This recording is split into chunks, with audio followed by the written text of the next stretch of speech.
Hello बच्चों, good morning. हम पढ़ रहे थे क्लासिफिकेशन ऑफ स्टेट और उसमें हमने लिया था एरिस्टोटल क्लासिफिकेशन, अरस्तु के द्वारा राज्य का वर्गीकरण। कल हमने पढ़ा था कि अरस्तु ने जो राज्य का वर्गीकरण किया है, क्योंकि बेसिकली अगर देखा जाए तो हर राज्य एक जैसे दिखाई देते हैं, क्योंकि उनका जो है वह निश्चित भूभाग होता है, उनका जो है वह निश्चित भूभाग होता है, जनसंख्या होती है और सब राज्यों के अंदर जो है वह सरकार होती है। फिर भी राज्यों का जो वर्गीकरण अरस्तु ने जो है प्रस्तुत किया, उसके लिए उसने जो है वह सरकार को जो है वह क्लासिफाइड किया है कि गवर्नमेंट जो है वह किस किस तरह की होनी चाहिए। तो अरस्तु ने राज्य के वर्गीकरण के लिए दो आधार इम्पोर्टेंट बताए। फर्स्ट तो हमने कल लिया था कि संख्या के आधार पर यानी कि नंबर के अकॉर्डिंग, है ना, संख्या के आधार पर। और दूसरा जो है वह अरस्तु ने इम्पोर्टेंट दिया था नैतिक आधार पर, मॉरल वैल्यू पर जो है वह राज्य का वर्गीकरण जो है वह किया जाए। संख्या के आधार पर का मीनिंग होता है कि शासन करने वाले व्यक्ति जो है वह एक है ना, थोड़े हैं या बहुत ज़्यादा जो है वह व्यक्ति है ना, एक है मतलब मेजोरिटी ज़्यादा है व्यक्तियों की या थोड़े व्यक्तियों के द्वारा शासन किया जा रहा है। और प्लस जो है वह शासन करने वाले व्यक्तियों का जो है वह नैतिक उद्देश्य क्या है। तो इन दो आधारों पर जो है वह अरस्तु ने जो है वह राज्य का वर्गीकरण प्रस्तुत किया। नैतिक आधार पर उसने माना कि शासन जो है वह का स्वरूप जो है वह एक होता है राजतंत्र होता है, जिसको हम मोनार्ची शासन व्यवस्था कहते हैं। जैसे कि पुराने राजा महाराजा होते थे, वह शासन करते थे, तो शासन की शक्ति जो होती, शक्ति का यूज़ एक ही व्यक्ति के द्वारा किया जाता था, यानी कि शासन की शक्ति जो है वह एक ही व्यक्ति के हाथों में केंद्रित होती थी। और राजा जो है वह जनता के कल्याण के लिए काम करता था। उद्देश्य जो है वह क्या होता था राजा का, जनता का कल्याण करना, या हम बोल सकते हैं सार्वजनिक हित के लिए जो है वह काम करता था राजा। तो ये शासन का अच्छा रूप था, है ना, अच्छा रूप था मोनार्ची शासन। लेकिन बाद में जब राजा का उद्देश्य जो है वह है ना भटक गया, राजा अपने उद्देश्य से विहीन हो गया और सामान्य जनता के कल्याण का उद्देश्य न होकर उसने अपनी केवल स्वार्थ पूर्ति का उद्देश्य जो है वह बना लिया, अपना केवल स्वार्थ पूरा करना। तो मोनार्ची का जो है वह भ्रष्ट रूप हुआ, उसको क्या कहा गया, टेरेनी जो है वह कहा गया, टेरेनी कहा गया। और टेरेनी क्या है, राजतंत्र यानी कि मोनार्ची शासन व्यवस्था का ही एक भ्रष्ट रूप है। मोनार्ची और टेरेनी में शासन की शक्ति का यूज जो है वह एक ही व्यक्ति के द्वारा किया जाता है।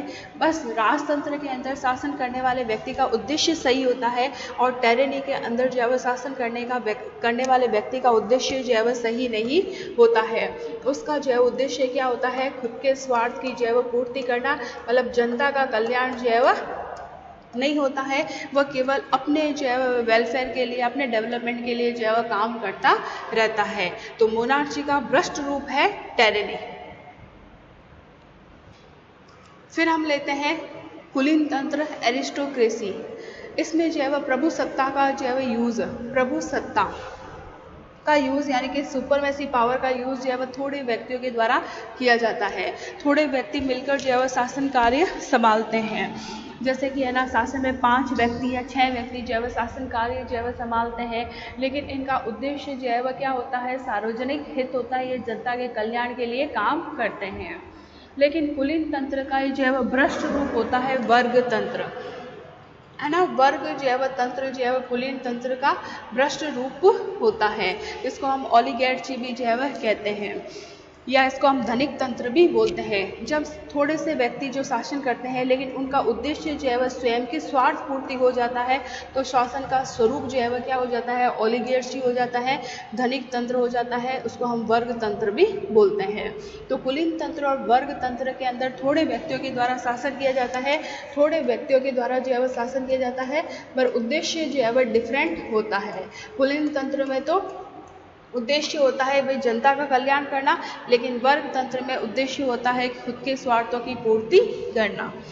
इसी प्रकार से जब शासन जो है वह बहुत से व्यक्तियों के द्वारा किया जाता है तो उसे बोलते हैं बहुतंत्र, या हम बोलते हैं संवैधानिक तंत्र, इंग्लिश में पॉलिटी बोलते हैं। यानी कि शासन की सर्वोच्च सत्ता जो है वह लोगों के हाथों में होती है और उद्देश्य वह जनता का कल्याण होता है, उनकी जनता के कल्याण के लिए कार्य किए जाते हैं। लेकिन यही शासन का स्वरूप जब भ्रष्ट हो जाता है तो उसको भीड़ तंत्र की संज्ञा दी गई है। भीड़ तंत्र डेमोक्रेसी, और यह पॉलिटी का ही जो है वह भ्रष्ट रूप है। वर्तमान में डेमोक्रेसी व्यवस्था प्रचलित है, लेकिन अरस्तु ने जो है वह भीड़ तंत्र को जो है वह सबसे भ्रष्ट स्वरूप जो है वह बताया है। इस प्रकार अरस्तु ने ये राज्यों का क्लासिफिकेशन किया है। अरस्तु का मानना है कि हर राज्य व्यवस्था के बाद में, एक राज्य व्यवस्था के बाद में दूसरी व्यवस्था आती है। कि मोनार्ची मतलब एक राजा के द्वारा शासन किया जाता है, जब उसका उद्देश्य भ्रष्ट होता है तो टायरेनी आता है, और टायरेनी में जब राजा जो है वह निरंकुश हो जाता है तो जनता के द्वारा क्रांति होती है और कुछ थोड़े व्यक्तियों के द्वारा शासन किया जाता है, कुलीन तंत्र आता है। कुलीन तंत्र का जब उद्देश्य जो है वह भी अपने उद्देश्य से विमुख होता है तो वर्ग तंत्र आता है। वर्ग तंत्र में वापस जनता क्रांति करती है, उसके अंदर संवैधानिक तंत्र आता है, फिर वापस जो है वह क्या आता है, भीड़ तंत्र आता है, और भीड़ तंत्र में से एक कोई ऐसा व्यक्ति जो है वह निकलता है जो योद्धा भी होता है, ताकतवर भी होता है, वह पुनः जो है वह शासन करता है, और वापस जो है वह क्या आता है, राजतंत्र आता है। क्लियर बच्चे यहाँ तक? शासन का स्वरूप भ्रष्ट होता है तो वापस जो है वह क्या आता है, राजतंत्र आता है। आज हम लेंगे अरस्तु के जो है वह क्लासिफिकेशन की आलोचनात्मक व्याख्या, अरस्तु के वर्गीकरण की आलोचना हम पढ़ेंगे। क्लियर बच्चों? तो अब हम लेते हैं अरस्तु के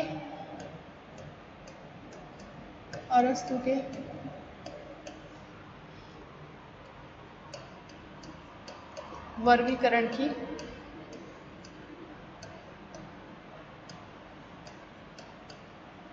आलोचना।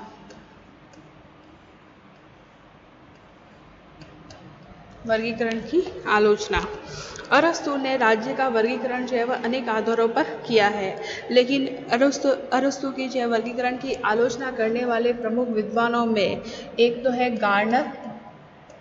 गार्नर का नाम प्रमुख रूप से लिया जाता है, और दूसरा है वॉन महल का नाम जो है वह प्रमुख रूप से लिया जाता है, जिन्होंने अरस्तु के वर्गीकरण की जो है वह आलोचना की है। ठीक है, सबसे पहले अरस्तु का वर्गीकरण इन्होंने बताया है कि अरस्तु का वर्गीकरण राज्यों का वर्गीकरण न होकर जो है वह क्या है, सरकार का वर्गीकरण है, एक तरह से गवर्नमेंट का ही वर्गीकरण है, गवर्नमेंट का ही क्या है, वर्गीकरण है। अरस्तु ने राज्य और सरकार में कोई डिफरेंशिएट नहीं किया। आलोचकों का कहना है कि अरस्तु ने जो है वह राज्य और सरकार को एक ही माना। अरस्तु ने राज्य व सरकार को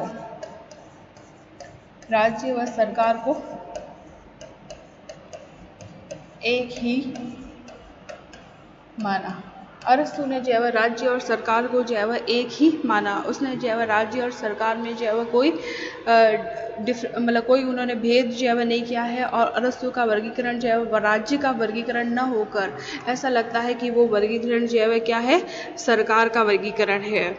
गार्नर ने तो यहाँ तक कहा है कि उन्होंने राज्य और सरकार में कोई अंतर जो है वह नहीं माना है, और हम देखें तो ये राज्य का वर्गीकरण नहीं है, ये ऐसा लग रहा है कि ये सरकार का वर्गीकरण है। लेकिन हम बात करें वर्तमान समय की, तो वर्तमान समय में राज्यों का जो वर्गीकरण होता है वो सरकार के आधार पर ही किया जाता है। राज्यों का और वैज्ञानिक और व्यवहारिक वर्गीकरण जो होता है वह सरकार के आधार पर ही किया जाता है। और अरस्तु के बाद जो है वह बहुत सारे ऐसे थिंकर हुए हैं जिन्होंने राज्यों का वर्गीकरण जो है वह किसी ने किया तो है, लेकिन वह किसी न किसी रूप से जो है वह सरकार से रिलेटेड है। अरस्तु के बाद जो है वह सिसरो,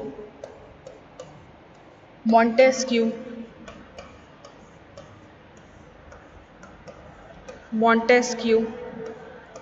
जेलिनेक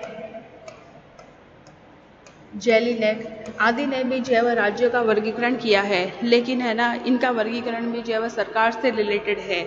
जेलिनेक के अलावा जो है वह ब्राइस ने भी वर्गीकरण किया है, ब्राइस और लीकॉक ने वर्गीकरण किया है। लीकॉक ने भी जो है वह वर्गीकरण किया है और वह किसी न तरह से जो है सरकार से ही रिलेटेड माना जाता है। इसलिए गार्नर और वॉन मैल ने आलोचना तो की है, लेकिन अभी तक जितने भी वर्गीकरण हुए हैं वो किसी न किसी रूप से जो है वह सरकार से ही रिलेटेड है। इस संबंध में जो है वह बर्गेस ने भी कहा है कि अरस्तु का वर्गीकरण जो है वह पूरी तरह से निर्दोष भी है और युक्ति संगत भी है।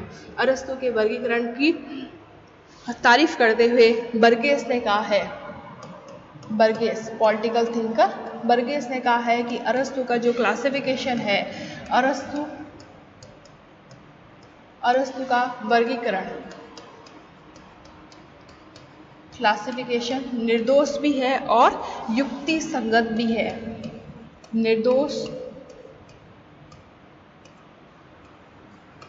निर्दोष तथा युक्ति संगत भी है। बर्गेस के अनुसार यदि हम है ना उसके द्वारा प्रयुक्त राज्य और प्रभु सत्ता शब्दों के स्थान पर शासन और शासन व्यवस्था का शब्दों का जो है वह प्रयोग कर ले तो अरस्तु का वर्गीकरण जो है वह बिल्कुल सही है। बर्गेस ने कहा है कि अरस्तु ने जहाँ पर राज्य और सुपरमेसी पावर का जो के वर्ड का यूज़ किया है, वहाँ पर अगर हम शासन और शासन व्यवस्था सिस्टम का जो है वह सिस्टम का यूज़ कर ले तो अरस्तु का वर्गीकरण जो है वह एकदम सही है। फिर बाद में अरस्तु के वर्गीकरण की दूसरी आलोचना की है संख्यावाचक वर्गीकरण। पहला तो अवैज्ञानिक है, साइंटिफिक नहीं है अरस्तु का वर्गीकरण, तथा उसका वर्गीकरण ऐसा लगा है कि न्यूमेरिकल ज़्यादा है। संख्यावाचक क्लासिफिकेशन है।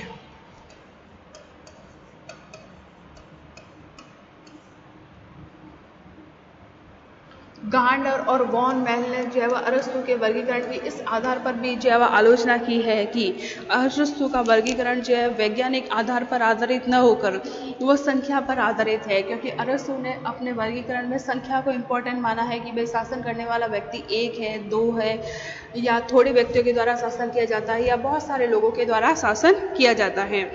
तो वॉन मैल ने तो यहाँ तक कहा है कि अरस्तु ने जो राज्य का वर्गीकरण है वो राज्यों के गठन से संबंधित न होकर ऐसा लगता है कि वो गणित विषय से संबंधित है ना, गणित विषय से संबंधित है।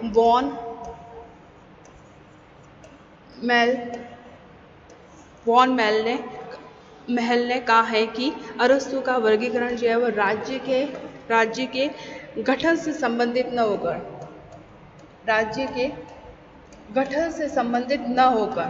गठन से संबंधित न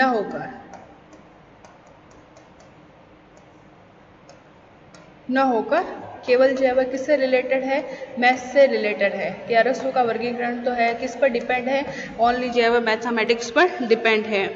और यह कहा है कि अरस्तु का जो है वर्गीकरण है वो गुण विशेषक न होकर जो है वह संख्या विशेषक है। अरस्तु का वर्गीकरण उसमें गुण तो कुछ नहीं है और वो क्या है, गुण विशेष न होकर क्या है, संख्या विषयक है। मतलब टोटली उसका सब्जेक्ट ही क्या है, संख्या है। नंबर पर जो है वह अरस्तु ने ज़्यादा ध्यान दिया गया है। लेकिन यह आलोचना जो की गई है वो युक्ति संगत नहीं है। यह आलोचना जो है वह सही मानी नहीं जा सकती है, क्योंकि शासन करने वाले व्यक्तियों की संख्या के आधार पर ही जो है वह राजनीतिक चेतना का पता लगाया जा सकता है कि शासन करने वाले व्यक्तियों का उद्देश्य कैसा है, सही है या नहीं है।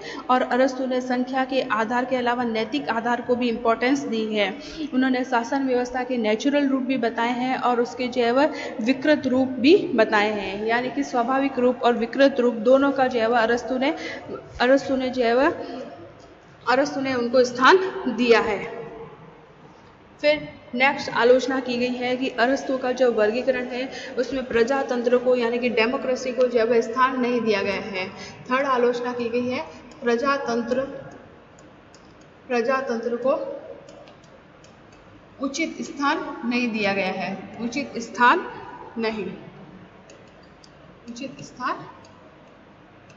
नहीं दिया गया है। प्रजातंत्र को जो है उचित स्थान जो है वह नहीं दिया गया है। अरस्तु ने जो है प्रजातंत्र को जो है एक तरह से भीड़ तंत्र का पर्यायवाची माना है और अरस्तु ने जो है प्रजातंत्र को जो है अव्यवस्थित शासन व्यवस्था जो है माना है। लेकिन वर्तमान समय में जो है प्रजातंत्र क्या है, सर्वश्रेष्ठ जो है शासन व्यवस्था है।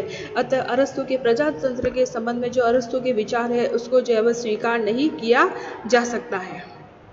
क्लियर। फिर अरस्तु की जो आलोचना की गई है वो वर्तमान राज्यों पर लागू नहीं होती है। वर्तमान राज्यों पर मतलब आज के जो राज्य है वहाँ पर अरस्तु का वर्गीकरण लागू नहीं होता है। वर्तमान राज्यों पर लागू नहीं होता है अरस्तु का वर्गीकरण, लागू नहीं होता है। अरस्तु का वर्गीकरण जो है वह वर्तमान राज्यों पर लागू नहीं होता है क्योंकि अरस्तु ने जो राज्यों का क्लासिफिकेशन किया है वो राज्य जो है वह बहुत पीछे जो है वह छोड़कर आए हैं। क्योंकि अरस्तु ने जो है वह यूनान के नगर राज्यों के हिसाब से जो है राज्यों का वर्णन किया है, यानी कि ग्रीक काल के टाइम के राज्यों का उन्होंने जो है वह वर्गीकरण जो है वह प्रस्तुत किया है और ऐसे राज्य जो है वह हम बहुत पीछे छोड़कर आए हैं। इसलिए वर्तमान में वैज्ञानिक युग में अरस्तु के जो है वर्गीकरण को लागू नहीं किया जा सकता है।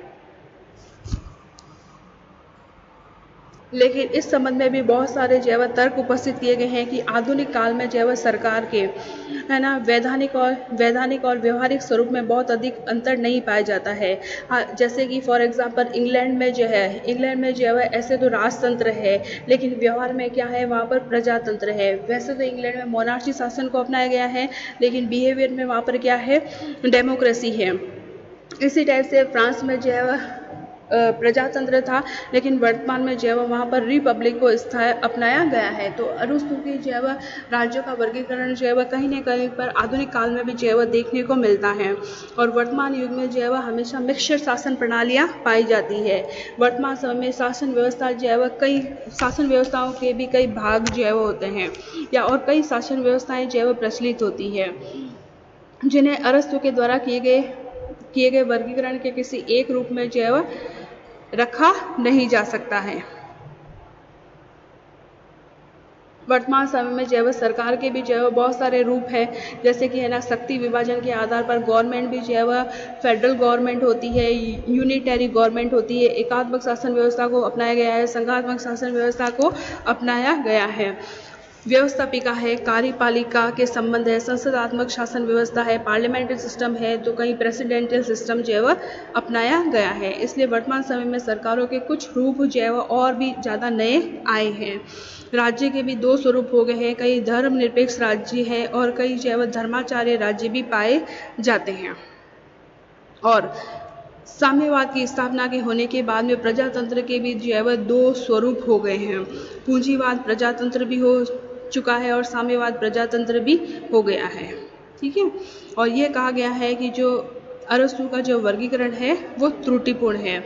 और सीले ने तो यहाँ तक कहा गया है कि अरस्तु का वर्गीकरण वर्तमान समय के राज्यों के लिए पुराना हो गया है। सीले के अकॉर्डिंग अरस्तु का वर्गीकरण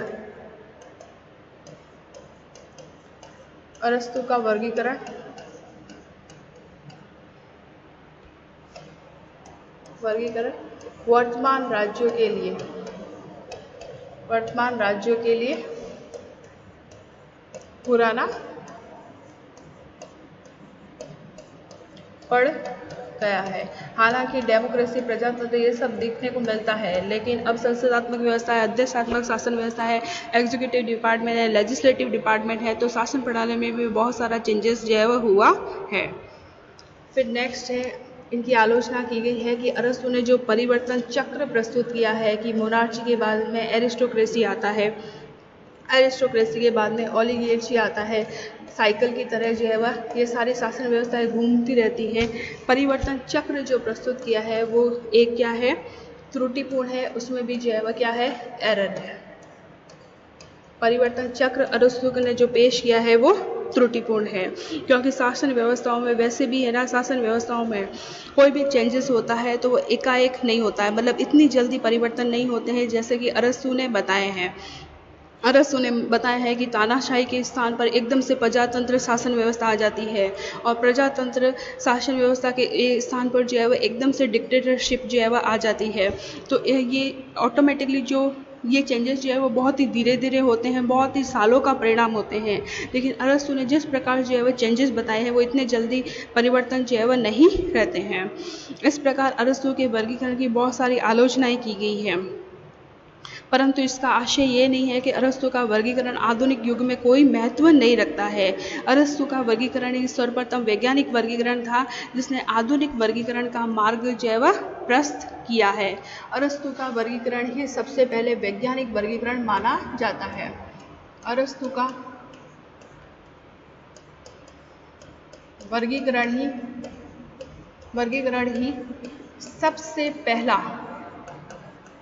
सबसे पहला